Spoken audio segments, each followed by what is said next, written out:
Tulad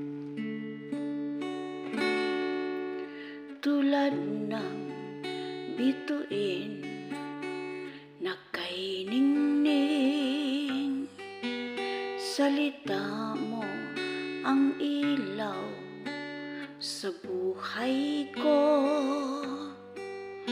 Tulad ng sinag ng buwan na taglay ang ilaw, gayon din ang salita mong kay linaw.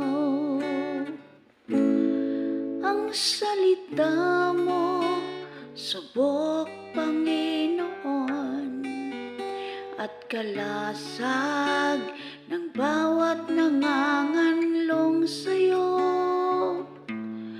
Ang iyong tinig na makapangyarihan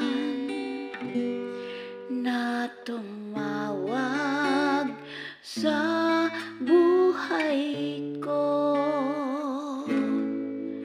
Tulad ng isang batis na di natutuyo, ang usa humihingal sa pagkauhaw nito, gayon din humihingal ang kaluluwa ko sa pagkasabik sa'yo, aking Diyos.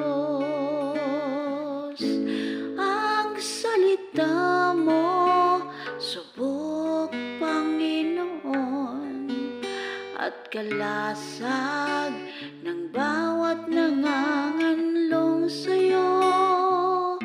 Ang iyong tinig na makapangyarihan